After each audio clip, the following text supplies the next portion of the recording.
రాజకీయం చేయాలని అనుకునే వాళ్ళు ప్రతి ఒక్కరికి కూడా నేను చెప్తాను, ఇప్పటికైనా మీ పెద్దరికం మీ గౌరవం కాపాడుకొని హుందాగా వ్యవహరించండి. లేదు ఈ బ్రోకర్ పనులు మేము మానుకోమంటే ఈ రోజు నుంచి రాజకీయం అనేది వేరే రకం ఉంటుంది. ఎందుకంటే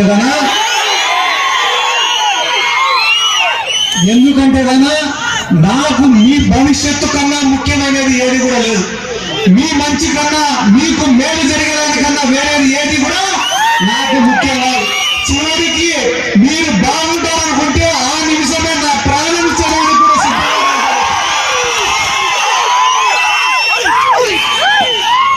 నేను వెనకడుగు వేయను. ఎందుకంటే ఇదే నందికొట్కూరు నియోజకవర్గంలో ఉన్న 2019లో ఎమ్మెల్యే అభ్యర్థి ప్రమాణ స్వీకారం చేసిన 10 రోజులకే తెలుగుదేశం వాడు పెట్టబెర సర్దుకొని పారిపోయినారు. ఒరే చిక్కిందిన అధికారం సిద్ధార్థ రెడ్డి గారికి, ఒరే దొరికినామంటే కోడి పిల్లలు ఎత్తుకపోయినట్టు ఎత్తుకపోతాం. కానీ 10 రోజులు తిరగకముందే ఎవడైతే అధికారులు మా పైన కేసులు పెట్టినారో, ఎవరైతే అధికారులు మమ్మల్ని ఇబ్బంది పెట్టినారో వాళ్ళని తెచ్చి ఇదే నందికొట్కూరులో పోస్టింగ్లు వేసినారన్నారు. ఇదే నందికొట్కూరు మున్సిపాలిటీకి అంకిరెడ్డి అని చెప్పి ఒక ఆయన మున్సిపల్ కమిషనర్ చేసినారు. ఆయన ఈ రోజు ఎక్కడ ఉన్నాడో తెలుసా? ఉద్యోగానికి రాజీనామా చేసిపోయి తెలుగుదేశం పార్టీ కార్యకర్తగా పనిచేస్తాను డోన్లో. అటువంటి వాళ్ళని ఎంతో మందిని నందికొట్కూరుకు తీసుకొని వచ్చి ప్రతిరోజు ఇబ్బందులు పెడుతుంటే ఒక సీఏ వచ్చినాడు నా ఇంటికి. వచ్చి అన్నా నువ్వే పలానా రాజకీయ నాయకుడిని తెలిసినప్పుడు నీ పైన ఉన్న కేసులన్నీ తీపిస్తానన్నాడు.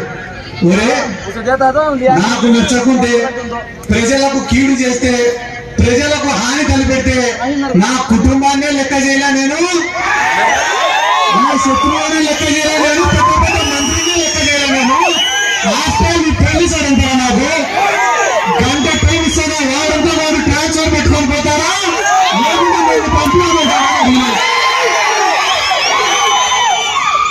కానీ మనం పంపించాల్సిన అవసరం లేకుండా వాడే పోయి ఇరుక్కుని అడ్డంలో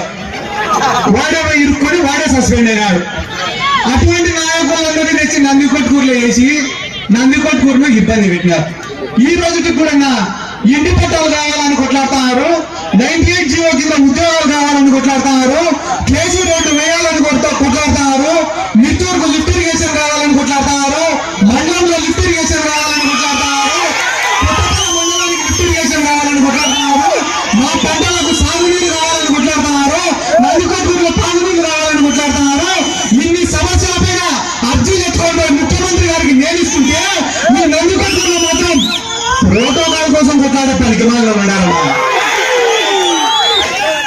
కొత్త దేశం నుంచి తప్పుడు ప్రచారాలు, తప్పుడు కూతాలు.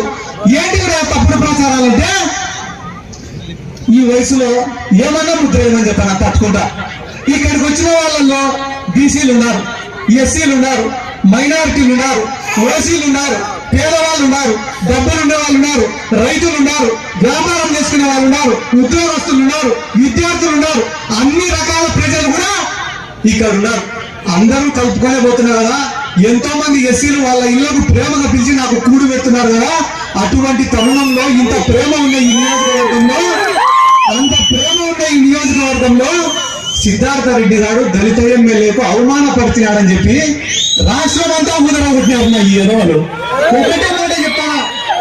ఒక్కటే మాట చెప్తానా, గుండెల మీద చెయ్యేసుకొని ఒక్క నిమిషం ఆలోచన చేయండి.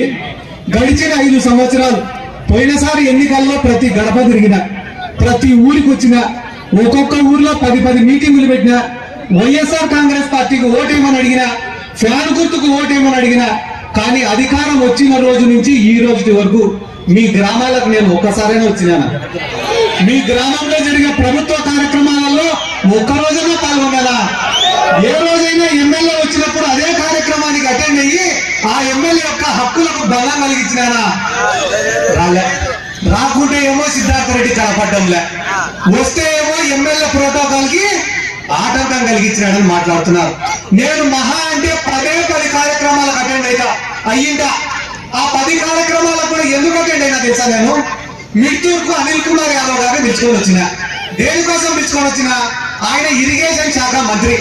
అన్నా నువ్వు ఒక్కసారి వచ్చి మా మిర్తూరు మండల పరిస్థితి చూస్తే నువ్వు ఒక లిఫ్ట్ ఇరిగేషన్ శాంక్షన్ చేస్తాడేమో అనే ఉద్దేశంతో ఆయనను మిర్తూరుకు తీసుకొచ్చినా తప్ప నాకేదో ఫోటోలకు పోజులు ఇవ్వాలనో సోషల్ మీడియాలో పెట్టుకోవాలనో విలేకరులకు పోజులు ఇవ్వాలనో ఉద్దేశం నాకు లేదు.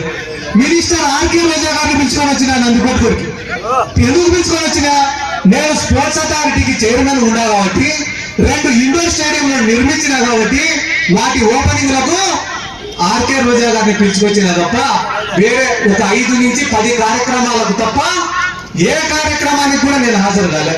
ఆ 5 కార్యక్రమాలు 10 కార్యక్రమాలలో కూడా శిలా పథకాలలో ఎమ్మెల్యే పేరుంది. ప్రోటోకాల్ ప్రకారం ఎమ్మెల్యేను పిలిచినారు. కానీ మనకేం కావాలా? సానుభూతి కావాలా, సింపతి కావాలా. అయ్యో పాపం ఎమ్మెల్యేని ఎవరు పిలిచలేదని అనుకుంటే మళ్ళా ఒకసారి మీరు టికెట్ అడగచ్చు అని చెప్పి ఒక జాలి సృష్టించుకొని ప్రజలను నమ్మియాలని అనుకున్నారు. ఏం తిక్కువల్ల ప్రజలు ఏమన్నా? నిన్నగాక మొన్న చింతాపల్లిలో తెలుగుదేశం పార్టీ వాళ్ళు పోయి ఒక రోడ్డు వేసి ఆ రోడ్డుకు ఒక శిలాఫలకం పెట్టుకుంటే దాంట్లో ఎమ్మెల్యే పేరు లేదు, ప్రోటోకాల్ ప్రకారం ఎవరి పేరు లేదు. ఎందుకన్నా ఎవరు మాట్లాడలే?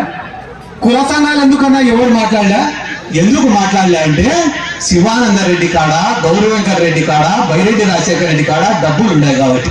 సిద్ధార్థ రెడ్డి దగ్గర ప్రజల ప్రేమ తప్ప డబ్బులు లేదు. ప్రోటోకాల్ ప్రోటోకాల్ ప్రోటోకాల్ అని అంటున్నారే. 2014లో ఇక్కడ ఐజే గారు ఎమ్మెల్యే అయినప్పుడు లబ్బి వెంకట స్వామి గారు డబ్బులు ఖర్చు పెట్టుకొని ఎమ్మెల్యేగా ఓడిపోయినాడు. ఓడిపోయిన తర్వాత ఇన్ఛార్జ్ గా ఎవరు ఉండాలా? లబ్బి వెంకట స్వామి గారు ఉండాలి. ప్రతి శిలాఫలకంలో పేరు ఎవరు ఉండాలా? లబ్బి వెంకట స్వామి గారు ఉండాలి. కానీ ఏం అధికారం ఉందని చెప్పి శివానందరెడ్డి పేరేశారు ప్రతి శిలాఫలకంలో. ఆ రోజు నందికొట్కూరు నియోజకవర్గంలో కానీ జిల్లాలో కానీ ఏ ఒక్క బయట సంఘంలో మాట్లాడలే. ఎందుకు మాట్లాడలే? ఎందుకంటే శివానందరెడ్డి దగ్గర హైదరాబాద్ నుంచి ఎత్తుకొచ్చిన మూటలు ఉన్నాయి కాబట్టి. ఎందుకంటే వాళ్లకు వీళ్లకు ఒక అండర్స్టాండింగ్ ఉంది కాబట్టి. నాకేమొస్తుందన్నా, మీరందరూ సంతోషంగా ఉన్న రోజున, మీరందరూ స్వేచ్ఛగా ఉన్న రోజున, మీ పనులన్నీ సక్రమంగా అయిపోయిన రోజున సిద్ధార్థ రెడ్డి గారికి ఇక్కడికి వచ్చి రాజకీయం చేయాల్సినటువంటి అవసరం ఏముంది? బయట వేరే జీవితం లేదా? వేరే ప్రపంచం లేదా? 20 సంవత్సరాల వయసు ఉన్నప్పటి నుంచి ఇదే రాజకీయంలోనే బతుకుతారు. పొద్దున్న లేచేప్పటి నుంచి తప్పుడు ప్రచారాలు.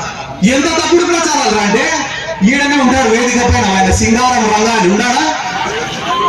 సింగారం రంగా వైఎస్ఎంపీ కొత్తపల్లి మండలం ఏడున్నాడు? కారులో ఉన్నాడా? నా ముందర ఇట్లా కూర్చొని ఉన్నాడు. ఒక రోజు కూర్చొని ఉంటే స్పృహ తప్పి కింద పడిపోయినాడు. నేనే హాస్పిటల్కి తీసుకెళ్ళినా, నేనే డబ్బులు కట్టినా. బ్రెయిన్ స్ట్రోక్ వచ్చింది, ఈ మనిషి బతకాడు అన్నారు. చాలా రోజులు అయిపోయింది. నందికొట్కూరు తాలూకాలోని ప్రతి ఊర్లో ఒరే సింగారం రంగది సిద్ధార్థ రెడ్డి తలగా పలగొట్టాడంటారా? సింగారం రంగ ఏదో రియల్ ఎస్టేట్ సెటిల్మెంట్ పోతే సిద్ధార్థ రెడ్డి తలగా పలగొట్టాడంటారా? రేపు ఎల్లుండో చచ్చిపోతాడంటారా అని నియోజకవర్గం అంతా ప్రచారం లేపినారు. ప్రతి గ్రామంలో ప్రచారం లేపినారు. నాకు చాలా మంది ఫోన్ చేసి చెప్పినారు, అన్న ఇక చాలా తప్పుగా మాట్లాడుతున్నారన్నా, నువ్వు దీన్ని ఖండించాలా అంటే, రే ఎవరేం మాట్లాడద్దంటారా? మనం ఏమైనా తప్పు చేస్తే కదా మాట్లాడాల్సింది, మనం ఏ తప్పు చేయలే, మనం ఎందుకు మాట్లాడాలరా అని. ఒక 3 రోజులు ఉంటేనే ఒక విలేకరి పేపర్ చేసినాడు. ఏమని? రియల్ ఎస్టేట్ దందాలే దీనికి కారణమా, సిద్ధార్థ రెడ్డి తలకాయ వదలగొట్టాడా అని. నాకు అర్థం కాలే, విలేకరులు వేయడం ఏంది, ఇది చర్చ జరగడం ఏంది. నేను అప్పుడు పోయి దేవుడికి మొక్కిన, దేవుడా మా రంగాన్ని ఎట్ట తిరిగి కోలుకొని బయటికి రావాలా, లేదు ఈయనకేమన్నా అయితే ఇది కూడా నా అకౌంట్లో వేసేటట్టున్నారు వీళ్ళు. దేవుడా దేవుడా ఆయన కోలుకొని తొందర రావాలి దేవుడా అంటే అదో వచ్చినాడు.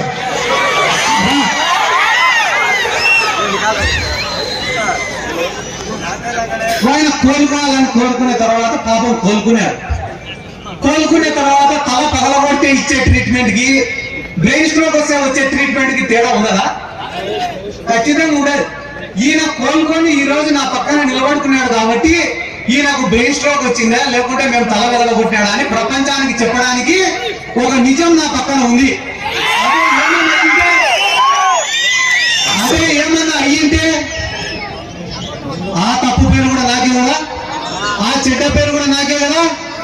ఈ ప్రచారం చేసేవాడు కూడా నాకు తెలుసు, విలేకరులకు డబ్బులు ఇచ్చి రాయిపించింది కూడా నాకు తెలుసు. వాడు ఏ టీపము కాడ కూర్చుంటారో నాకు తెలుసు. నేను ఏమైనా చేయాలనుకుంటే నాకు ఒక నిమిషం పని అని నాకు తెలుసు. కానీ కాలాలు మారినాయి, వ్యవస్థ మారింది, మనుషులు మారినారు, జీవనం మారింది, జీవన విధానం మారింది. దానికోసం అని చెప్పి నేను ఇంత పద్ధతిగా వ్యవహరిస్తుంటే కూడా ఈ నందికొట్కూరు నియోజకవర్గంలో ఎంత పనికిమాలు ఉన్నారా రాజకీయ నాయకులంటే, అదో ఈ పక్క వాడు ఒకడు కూర్చొని పాపం వీడియో తీస్తున్నాడు.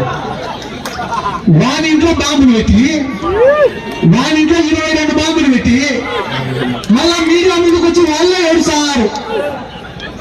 వీరింట్లో పాపం 22 బాంబులు. రేపు పాపం వాడి మొక్కం బాంబులు చుట్టూ మొక్కమే రావాలి.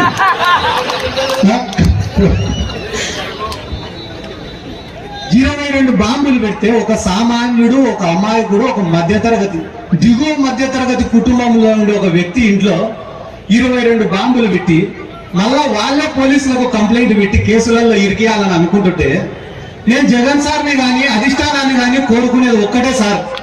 నేను ఎప్పుడు మీ దగ్గరకు వచ్చి సమస్యలు చెప్పినా అది మీరు నా వ్యక్తిగత సమస్య అనుకుంటున్నారు. నేను ఏ రోజు మీ దగ్గరకు వచ్చి మాట్లాడినా అది నా వ్యక్తిగత సమస్య కాదు సార్. ఇక్కడ ఉన్న వేల మంది ప్రజల సమస్యలే మాట్లాడినా తప్ప నా వ్యక్తిగత సమస్యలు ఎప్పుడైనా మాట్లాడలేదు. అందరు రాజకీయ నాయకులు చెప్తాన్నారు, నా దగ్గర ఒక 10 రూపాయలు సంపాదిస్తే దాంట్లో ఒక 8 రూపాయలు మీకోసమే ఖర్చు పెడతా అని అందరు చెప్తా ఉంటారు. కానీ నేను మీకు ఒక మాట చెప్తా, గుర్తు పెట్టుకోండి. నేను 10 రూపాయలు సంపాదిస్తే 15 రూపాయలు ఈ నియోజకవర్గం కోసం నేను ఖర్చు పెడతానా?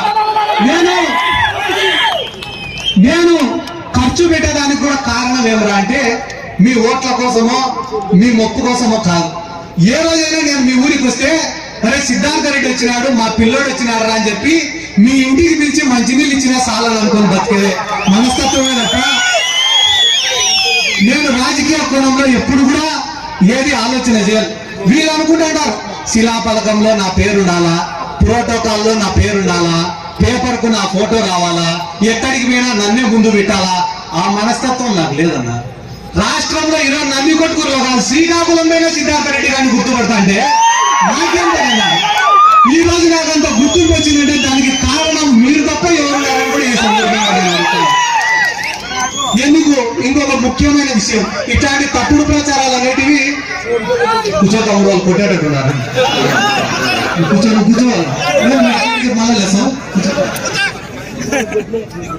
ఇంకొక ముఖ్యమైన విషయం ఏమరా, నేను ఇక్కడ మీకు అందరికీ చెప్పదలుచుకునేది ఏమంటే కదా, ఎలక్షన్లు దగ్గరికి వచ్చినాయి, ఇంకొక 2 నెలలే టైం ఉంది. నేను ఏ తప్పు చేయకపోయినా కూడా ఇక్కడ ఉన్న చాలా మంది కార్యకర్తలు కూడా ఒకానొక సందర్భంలో నన్ను వదిలిపెట్టిపోయినారు. నన్ను వదిలిపెట్టిపోయినప్పుడు కూడా నేను ఎప్పుడు వాళ్ళ గురించి తప్పుగా అనుకోలే. ఎందుకు తప్పుగా అనుకోలే అంటే వాళ్ళ అవసరాలు వాళ్ళకుంటాయి, వాళ్ళ జీవితాలు వాళ్ళకుంటాయి, వాళ్ళ కుటుంబాలు వాళ్ళకుంటాయి, వాళ్ళ గ్రామాలలో రాజకీయ పరిస్థితులు వాళ్ళకుంటాయి. నేను వాళ్ళని ఎందుకు ఇబ్బంది పెట్టాలని నేను ఎప్పుడు వాళ్ళని ఏం అడగలేదు కూడా. ఈ రోజు మళ్ళీ చాలా మంది వెనక్కి వచ్చినారు. అంతే సంతోషంగా, అంతే మనస్ఫూర్తిగా అందరినీ నేను ఆహ్వానిస్తున్నా. కానీ ఈ 4 సంవత్సరాలు మన కష్టాన్ని, మన శ్రమను అడ్డం పెట్టుకొని దొంగ నోట్లు గుద్దిన ఉన్నారు. మన శ్రమను అడ్డం పెట్టుకొని రైతుల దగ్గర మామూలు వసూలు చేసిన వాళ్ళు ఉన్నారు. మన శ్రమను అడ్డం పెట్టుకొని 4 సంవత్సరాలు సురక్షంగా బతికి ఈ రోజు మళ్ళీ పోయి టీడీపీలో చేరే వాళ్ళు ఉన్నారు.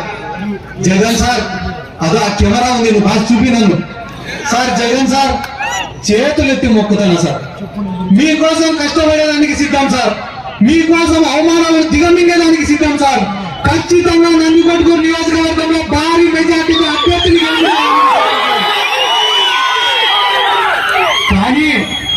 కానీ వచ్చే 5 సంవత్సరాలన్నా శత్రువుని తొక్కి కార్యకర్తని కాపాడేదానికి అవకాశం ఉందని చెప్పి నేను వచ్చే 5 సంవత్సరాలన్నా ఆ అవకాశం ఇచ్చి మమ్మల్ని నిలబెట్టమని చెప్పి కోరుకుంటున్నా సార్. ఎందుకంటే 4 సంవత్సరాలు అధికారమేమో ఎవరు అనుభవిస్తున్నాడు, కష్టమేమో మనం చేస్తాం. 4 సంవత్సరాలు వాళ్ళు చేసిపోయిన తప్పులన్నీ మనం ఎత్తిపోసుకోవాల్సిన పరిస్థితి. ఈరోజు అవతల పక్క పార్టీలు కూడా ఏం చేస్తానే, 4 సంవత్సరాలు తలా ఒక దిక్కు ఉంటారు వాళ్ళు కూడా. ఒకడు బీజేపీలో ఉంటాడు, ఒకడు కాంగ్రెస్ లో ఉంటాడు, ఒకడు జనసేనలో ఉంటాడు, ఒకడు టీడీపీలో ఉంటాడు. 4 ఏళ్ళు ఎవరి పార్టీలలో వాడు ఉండి 4 సంవత్సరాలు. రేపు ఎలక్షన్లు 2 నెలలు ఉన్నాయి కదా, మళ్ళా వస్తాడు. వైరెడ్డి రాజశేఖర రెడ్డి వస్తాడు, గౌరంగర్ రెడ్డి వస్తాడు, శివానంద రెడ్డి వస్తాడు. ఇప్పుడు కొత్తగా మొన్న పోయిన తాజా మాజీ ఎమ్మెల్యే వస్తాడు. తాజా మాజీ ఎమ్మెల్యే అందరూ వచ్చి మళ్ళా ఇదే పటేల్ సెంటర్ లో నిలబడుకొని మీకు అభివృద్ధి కావాలంటే మాకు ఓటేయండి అని అడుగుతారు వాళ్ళు. అప్పుడు మీరేమడగల? ఇన్ని సంవత్సరాలు తిట్టుకొని కొట్టుకొని కేసులు వేయించుకొని నిన్న మొన్నటి వరకు కేసుల కోసం కోర్టు చుట్టూ తిరిగిన మీరు ఏ ముఖం పెట్టుకొని కలిసినారా అని ఒక్క మాట అడగండి అన్న నా కోసం. ఒకే ఒక్క మాట అడగండి నా కోసం. ఎందుకంటే నాన్న వీళ్ళకేమిలే, ఈ రోజు ఏ గ్రామానికి పోయినా వైఎస్ఆర్ కాంగ్రెస్ పార్టీనే ఉందన్న. సచివాలయాలను చూస్తే గుర్తొచ్చేది వైఎస్ఆర్ కాంగ్రెస్ పార్టీ, ఆర్బీకేలను చూస్తే గుర్తొచ్చేది YSR Congress party, health centre ని చూస్తే గుర్తొచ్చేది YSR Congress party, mini godown చూస్తే గుర్తొచ్చేది వైఎస్ఆర్ కాంగ్రెస్ పార్టీ, జగనన్న కాలనీలను చూస్తే గుర్తొచ్చేది వైఎస్ఆర్ కాంగ్రెస్ పార్టీ, వాలంటీర్లను చూస్తే గుర్తొచ్చేది వైఎస్ఆర్ కాంగ్రెస్ పార్టీ, పెన్షన్ తీసుకునేటువంటి చూస్తే గుర్తొచ్చేది వైఎస్ఆర్ కాంగ్రెస్ పార్టీ, అసైన్మెంట్ పట్టాలు ఇచ్చింది వైఎస్ఆర్ కాంగ్రెస్ పార్టీ, లక్షల కోట్ల రూపాయలు సంక్షేమ రూపకంలో ఇచ్చింది వైఎస్ఆర్ కాంగ్రెస్ పార్టీ, సురక్ష పేరిటిన సర్టిఫికేట్ ఇచ్చింది వైఎస్ఆర్ కాంగ్రెస్ పార్టీ, ఆరోగ్య సురక్ష కింద వైద్యం చేయించింది వైఎస్ఆర్ కాంగ్రెస్ పార్టీ. ఇన్ని రకాలుగా వైఎస్ఆర్ కాంగ్రెస్ పార్టీ మనకు మేలు చేస్తుంటే తెలుగుదేశం వాళ్ళు లాస్ట్ 2 నెలలు ఈ రోజు వచ్చి సంచులు ఎత్తుకొని వచ్చి నందికొట్కూరులో గెలుస్తామంటున్నారు. అది అయ్యేది లేదు, పోయేది లేదు, వాళ్ళు వచ్చేది లేదు, సచ్చేది లేదు.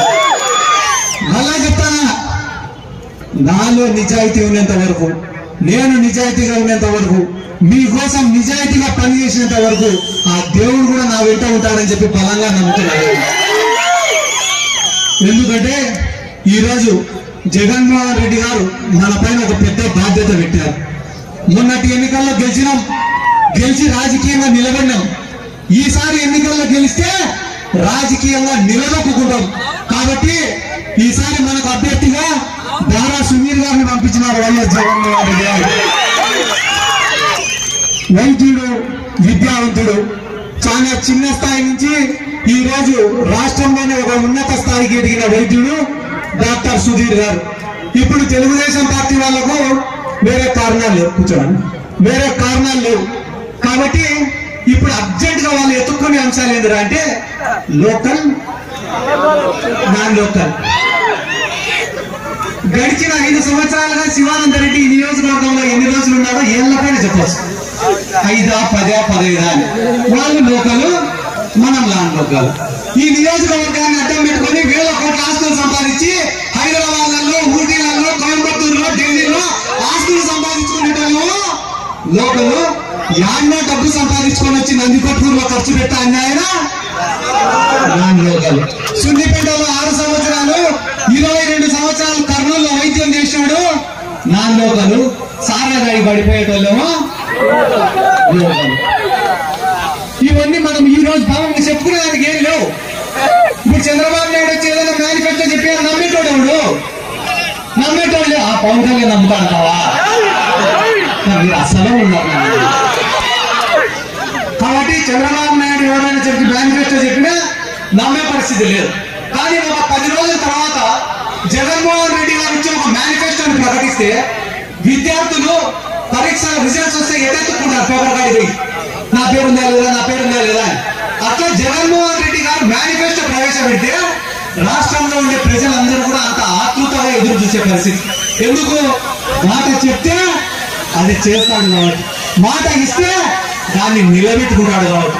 5 సంవత్సరాల ముందన్న, కరెక్ట్ గా 5 సంవత్సరాల ముందర 2019 ఎన్నికల సమయంలో సిద్ధార్థ రెడ్డి అనే వాడికి అనుభవం లేదు, రాజకీయాల పైన అంత అవగాహన కూడా లేదు.